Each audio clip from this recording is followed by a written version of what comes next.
Bonjour à tous, jusqu'où peut aller Nvidia? On va essayer de répondre à cette question dans cette vidéo. Aujourd'hui on est le 22 février, les résultats de Nvidia viennent de tomber cette nuit, ils sont supérieurs, et oui, supérieurs aux estimations faites par pour le premier trimestre par les experts. Effectivement, ils attendent un chiffre d'affaires de 24 milliards, alors que les analystes estimaient un chiffre de 22,17 milliards. Alors, jusqu'où peut monter Nvidia?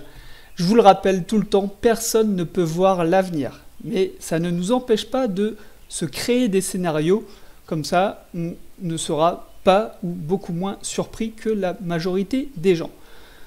On va faire une petite analyse technique du prix de Nvidia. Analyse rapide, donc depuis 2023, donc 2023 est coté à 168 et aujourd'hui on est à 174. Depuis 2020, en 2020 on était à 59,60 $, on a fait un fois 11 depuis 2020, donc en à peine 3-4 ans. Détail un peu plus technique sur TradingView. Qu'est-ce qu'on voit? On voit donc depuis 2024, on a fait 40% de hausse. En 2 mois, on a déjà fait 2024, on a déjà fait 40% de hausse. Et depuis 2020, 15 juillet 2019, on a fait 1900 d'augmentation. Ah oui, bah oui, parce qu'on avait eu le crash. Non, on n'avait pas eu le crash. Non, c'était juste simplement, on a fait un x19. x19 en juillet 2020. On a eu une zone de consolidation là depuis juin à décembre. Mais jusqu'où ça peut aller? Alors, pour nous donner une idée, j'ai envie de vous montrer la capitalisation globale des entreprises et la capitalisation de Nvidia.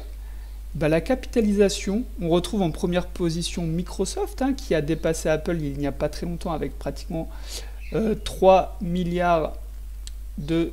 donc là, je sais même plus de combien on parle. Ouais, on parle de trilliards, donc des milliards de milliards. Donc on a 2,9 trilliards pour Microsoft et Nvidia arrive déjà en 5e position à 1,6 trilliard de milliards. Meta est derrière Nvidia, donc vous vous rendez compte que Nvidia pèse déjà plus gros que Meta à l'heure actuelle. Il y a seulement 4 entreprises plus capitalisées qu'elle dans le monde. Parce que le marché américain contient les plus grosses entreprises. Donc sa marge de manœuvre, clairement pour moi elle est faible. Où est-ce qu'elle peut monter? Est-ce qu'elle peut rattraper Amazon? Oui, pourquoi pas. Est-ce qu'elle peut remplacer Google? Pourquoi pas, ils sont pas très loin. Mais devenir les leaders et rattraper Microsoft, Apple, ça serait quand même exagéré. On parle d'une entreprise qui était inconnue en 2022 et qui a explosé l'année dernière et qui met à disposition des cartes graphiques pour faire de l'IA. On n'est quand même pas sur les mêmes entreprises que Microsoft, Apple, Google, Amazon, Meta, Berkshire Hathaway, pardon, Tesla, Visa, JP Morgan, Walmart.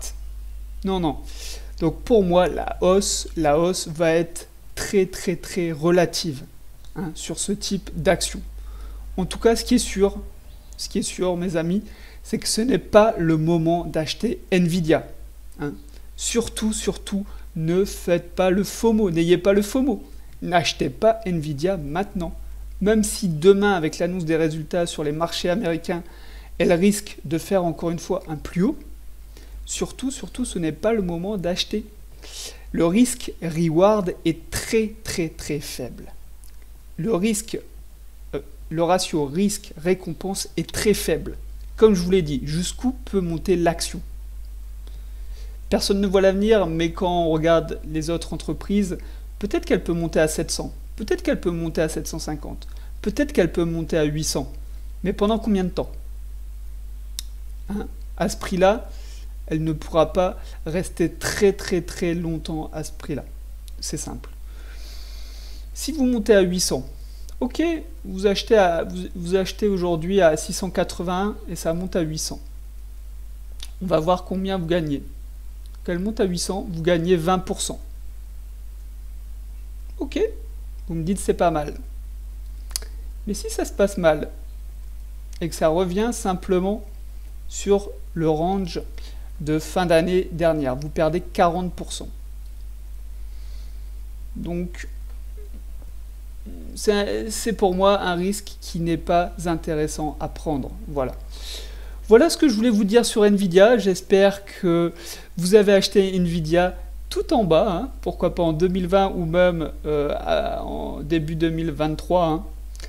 Si vous l'avez acheté en 2023, c'est super, gardez votre investissement, laissez couler.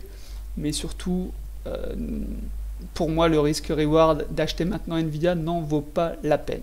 Allez, je vous remercie, je vous dis à la prochaine.